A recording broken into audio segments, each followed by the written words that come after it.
Hello les pros et les membres des formations pour skate, bienvenue à ce nouveau tutoriel. Donc on va monter un skateboard de A à Z ensemble pour voir, et je vais vous donner aussi tous les conseils pour savoir quoi faire dans le skateboard.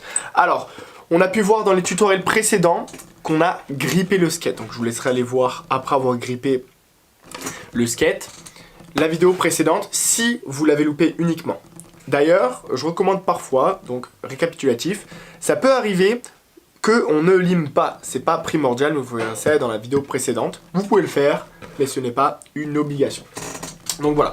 Ce qu'il faut comprendre maintenant, quand on a grippé le grip, on a un problème, c'est que où chercher les vis? Là, les vis, où elles sont? Si on appuie là comme ça, on ne va pas les trouver. Donc la petite astuce, c'est qu'on met le skate à l'envers, donc le skate à l'envers. On prend une petite clé Allen, c'est vraiment important de prendre une petite clé Allen comme ça. Ça peut faire un petit effet de levier et on tape directement avec le Trucks qu'on va installer. On prend le Trucks, on appuie là, hop, hop, et on fait les trous directement, comme ça. Et bah on n'a pas à galérer pour chercher les vis. Hop, donc on a fait les trous. Sachant que quand le grip est neuf, les vis elles vont galérer à rentrer. Donc ce qu'on peut faire, ce que je peux vous conseiller, c'est refaire un coup de trou là et d'écarter le grip et élargir le trou.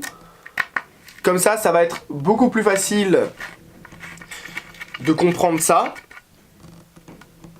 et on n'aura pas de problème. Hop et hop. Donc voilà. Ça, ce qui est pas mal, la différence, c'est que là, on peut voir, j'ai agrandi les trous. Donc quand je vais mettre les vis après, ça va être plus facile que là. Donc maintenant, on va aussi faire un trou ici. On va agrandir le trou qu'il y avait déjà. On met et on tourne. Comme ça, on va moins galérer pour rentrer la vis. Et au final, c'est mieux. Hop. On met la vis là. Et on met la vis. Hop. Donc voilà, comme ça les vis, elles vont rentrer directement. Alors, il y a une croyance qui est que quand on a un Trucks abîmé, et bah ça marche moins bien, donc non. Alors, régulièrement avec votre session, vous allez voir plus tard avec le temps que parfois, quand on a un Trucks abîmé, ça peut être plus facile parce que quand on se cale en grind, en 5-0, en coping ou en smith, et bah vu que le trou est déjà fait, ça peut être plus facile. Donc sachez que c'est pas le matériel qui va faire votre progression, mais c'est votre motivation et ça c'est important de le comprendre. Je tiens énormément à le préciser. Donc ça c'est pour les Trucks. Ensuite, on a plusieurs tailles de Trucks. Donc on a du 129 à 159 voire plus, voire moins même, 119. Là on est sur des modèles 149. Je vais pas recommander les modèles 129 parce que c'est trop petit. Et les modèles trop petits, le problème des 129 c'est que après quand on va progresser, on va devoir prendre une taille au-dessus. Du coup partir mieux minimum sur du 139. Directement 139 c'est la taille que je recommande le mieux. Après il y a plein d'autres vidéos. Si vous avez besoin de recommandations sur les Trucks, il y a plein d'autres vidéos qui arrivent pour les Trucks tout simplement. En ce qui est sur les visseries, donc les visseries, je vais plus recommander de prendre des visseries assez courtes parce qu'on a des visseries longues pour le longboard et le problème c'est que parfois quand on a des longues vis, et bah, le tool, le boulon rentre pas dans le tool parce que la visserie est trop longue, donc c'est pour ça parfois c'est chiant. Donc les visseries vous pouvez en choper même à Decathlon, c'est très très bien, bon rapport qualité-prix. La petite visserie chez Decathlon, ça fera l'affaire, pas besoin de galérer. Donc ce qu'il faut savoir sur les visseries, parfois, je dis uniquement parfois, on a des vis de couleur et des vis noires. Alors en fait la différence c'est que la vis de couleur, c'est juste pour vous mettre un repère visuel que les vis noires. Donc là on peut voir que sur le setup, on a deux vis de couleur, donc deux vis de couleur et des vis noires. C'est juste pour le visuel. Donc à vous de voir si pour votre visuel vous préférez les avoir devant ou derrière. Par exemple avoir deux couleurs devant, si vous galérez à trouver votre repère, vous aurez votre repère pour voir directement où vous voulez placer votre skate et vos pieds quand vous allez partir. Donc voilà, ça c'est important. Bon, maintenant qu'on a compris ça, on va directement attaquer les Trucks. Ce que je peux recommander sur les trucks, quand vous changez le trucks, donc de ne pas les mettre à l'envers parce que les gommes elles se font sur les trucks, les gommes elles se font dans un sens et si on les met à l'envers, et le skate pendant 1 ou 2 jours ça va galérer pour retrouver l'équilibre qu'il y avait avant. Donc c'est pour ça, ne vous trompez pas. Là on est sur les trucks, bon là c'est le nose parce qu'on voit qu'on a bien forcé sur le crook. Donc ça c'est le trucks en nose. Et voilà. Alors maintenant on va donc placer les vis. Alors pour le visuel, je vais pas m'embêter, je vais mettre les petites vis devant, donc les petites vis un peu plus de couleur, je vais les mettre devant pour le visu, comme ça je vais pouvoir mieux voir. Hop et hop, donc voilà. Là on a donc mis les vis et maintenant on va donc enjamber le petit trucks. Donc personnellement j'ai un repère qui est pas trop mal que je peux vous conseiller. Alors le repère c'est que mon boulon souvent sur le nose je le mets comme ça en pointe. Et sur le tail, je le mets comme ceci.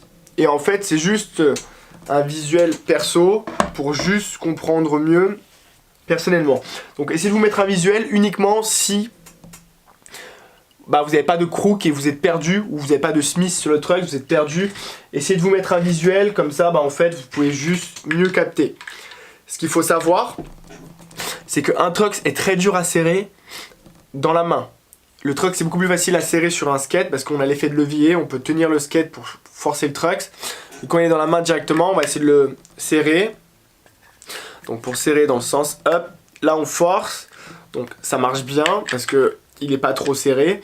Mais sachez que c'est plus dur de serrer un truck dans une main. Donc ne vous embêtez pas, serrez les trucks après qu'ils soient montés sur le skate. Comme ça vous allez moins galérer. Ça c'est important. Ce qui est aussi important, c'est de ne pas trop serrer les trucks quand ils sont neufs. Donc là les trucks ils ne sont pas neufs, donc les gommes sont faites. Donc ça c'est nickel. On ne va pas trop serrer dans tous les cas. Donc maintenant on prend le trucks et on le met directement sur le skate. Donc hop, là on a la visserie de couleur. Donc je mets le petit boulon sur la visserie de couleur qui est là, hop et hop. Ça ok, nickel. Là on continue de mettre ça. Hop. Alors sachez qu'au début, souvent ça va arriver que vous allez mal mettre votre vis et la vis va se barrer.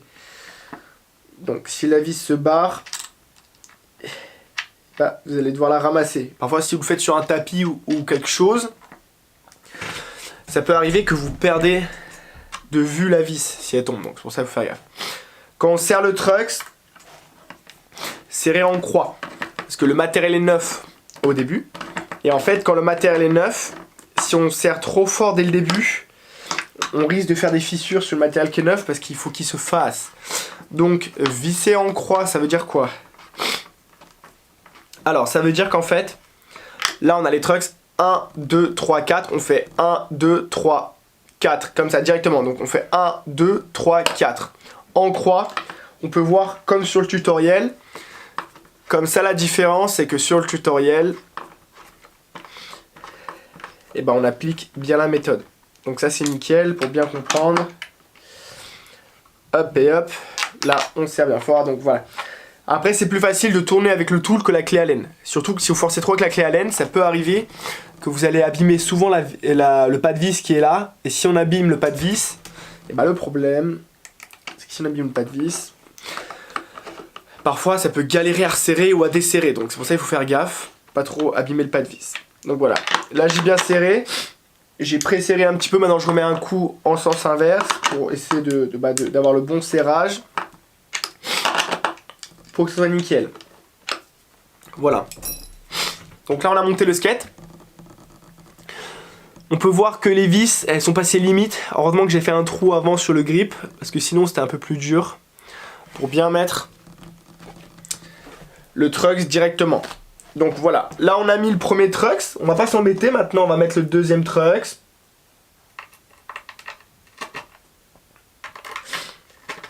Hop, hop. Allez, là on met le deuxième trucks. Tac. Alors, il faut bien enfoncer les vis, comme ça il n'y a pas de problème. Hop, la vis est bien enfoncée et on la met, c'est parti. Donc toujours au début vous allez voir c'est un peu compliqué parce que le truck va partir à l'opposé, ça va faire comme ceci. Donc faites gaffe à bien appuyer, faites gaffe aussi à bien que ça rentre sans qu'il y ait de problème. Hop, là on rentre bien, tac. Tac tac tac.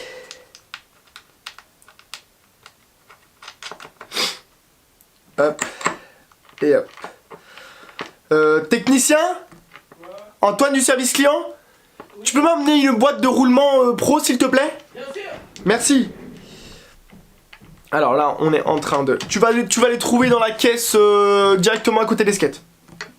Ouvre une petite boîte, tu prends une boîte de roulement pro, tu vas la trouver. Allez là on serre bien. Merci Antoine, c'est très gentil. Merci Antoine, c'est bon, tu peux fermer la porte, merci. Bon courage Pierre. Merci. Alors on avait oublié les roulements, donc on a ramené les roulements. Donc là on serre toujours en croix, comme ça. Le fait de serrer en croix, comme je disais tout à l'heure, et bah ça va pas bien abîmer le matériel. Par contre ce qui est important, la première vis, il faut pas trop la serrer la première vis parce que vu que les trois autres vis ne sont pas placées, la première vis si on serre trop, bah c'est là où on peut faire un crack, on peut vraiment abîmer le matériel. Donc mieux vaut passer 2 fois sur le setup. On fait 2 serrages différents, comme ça, ça bloque moins. Donc là on peut voir que si on force trop la première vis, là il y a un petit décalage. Donc j'ai un peu plus serré la première vis, je l'avais un peu plus serré, donc là il y a un petit décalage. Donc on finit le serrage. Dans tous les cas, mieux vaut faire 2 serrages petits qu'un fort.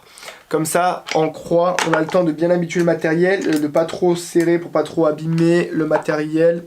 Parce que sinon, bah ça l'abîme et après c'est fini. Allez hop, ça c'est fait. On a mis là, c'est nickel. Donc voilà. Là on a serré les trucks, on a mis les trucks, donc maintenant ça bouge pas.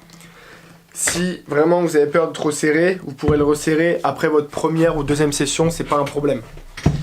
Mais en tout cas, prenez votre temps. Et ne pas abîmer le matériel au début, parce que sinon, voilà, ça fait des complications. Donc, sur les trucks, là, on peut voir qu'on a des lamelles. Je ne sais pas si vous les voyez ici. On a des petites lamelles, là. Hop. Ah oui, là, voilà. Là, on peut bien la voir. On a des petites lamelles. Alors ça, en fait, ça sert juste... C'est pas un cas de protection, ça sert juste à égaliser les roulements dans les roues et pas que la roue bouge trop, que ça fait clac clac clac clac clac. Donc c'est pour ça, c'est plus facile de mettre des petites lamelles et mettez-les. La meilleure astuce que je peux vous montrer, les petites lamelles, mettez-les toutes ici, que faire 1 ou 2 là. Mettez tout ici, comme ça la roue va être plus ici. Et votre truck sera un tout petit peu plus long vu que la roue sera ici, vu que les micro-lamelles. Après ça se joue à 1 mm, voire 2 mm s'il y a 2 lamelles, 3 lamelles, 3 mm. Sauf que les trucks sont fournis avec 2 lamelles. Donc c'est juste une petite astuce, pas indispensable, mais ça peut énormément vous aider. Donc là on est sur les roues. On a plusieurs tailles de roues. On a plusieurs diamètres de roues. On a plein de conseils à partager que je ne vais pas vous partager dans cette vidéo. C'est dans les autres vidéos. Mais ce qu'on peut voir sur les roues, dans tous les cas, je conseille quand même les roues dures pour le street et pour le ball. Pourquoi ? Parce qu'on peut se rattraper en reverse. Si on galère, on peut se rattraper en reverse. Et en fait, le reverse, c'est quoi ? C'est que si on ne replaque pas droit, la roue, vu qu'elle est dure, elle va faire et ça va bien glisser et ça va se remettre dans la bonne position. Et c'est assez utile. Alors, ce qu'on peut voir aussi sur les roues, quand elles sont neuves, ce qu'il faut faire gaffe, c'est que là, on a des traits. Là, on peut voir, on entend, on a des traits. Et en fait, le fait d'avoir des traits, et bah la différence quand on a des traits, c'est que la dureté est pas pareille. Donc c'est pour ça, au début, les roues, elles sont pas dures à skater, mais c'est différent. Il faut bien se réhabituer, parce qu'au début, c'est un peu compliqué juste. Donc voilà. Donc maintenant qu'on a compris les roues, on fera une vidéo spécialisée sur ça pour bien comprendre les roues. Comme ça, c'est mieux. Allez, là on est sur les trucks. Donc, on a fini les trucks. Là maintenant, on est sur les roulements. Donc sur les roulements, pareil. Je recommande dans les tutoriels Prenez pas des roulements où marqués ABEC 9, ABEC 12, ABEC 17. Restez sur les ABEC 3, 5, 7, voire 9 ou céramique. Mais tout ce qui est ABEC 11, 13, 15, c'est un peu vendeur pour rien. Parce que dans tous les cas, mieux vaut un ABEC 5 de qualité d'une bonne marque que des ABEC 9 d'une marque qu'on ne connaît pas. Après, les roulements sont quasiment faits, quasi tous au même endroit. Donc on va pas bloquer sur les roulements, mais c'est quand même assez important d'avoir des bons roulements. Parce que si le skate roule mal, bah c'est quand même la priorité. C'est que le skate roule mal. Je préfère avoir des roulements de qualité et une board mauvaise que avoir une board mauvaise et des roulements qu'une bonne board et des roulements mauvais. Les roulements sont quasiment autant importants que la board. Parce que sinon, si on n'arrive pas à skater, on va galérer. Donc là, on dessert le petit boulon vers l'extérieur. On enlève le boulon, on le pose bien sur les côtés. Hop. Et on sort les roulements pour mettre les roulements dans les roues. Alors, pour mettre les roulements dans les roues, donc, on prend le roulement, on le met dans la roue, hop, et on appuie bien fort. Donc, au début, ça va être, quand vous n'avez pas l'habitude, ça va être un peu dur. Là, je vais le faire là directement. Comme ça, on a de la force. Donc, mieux vaut le faire sur du sol dur.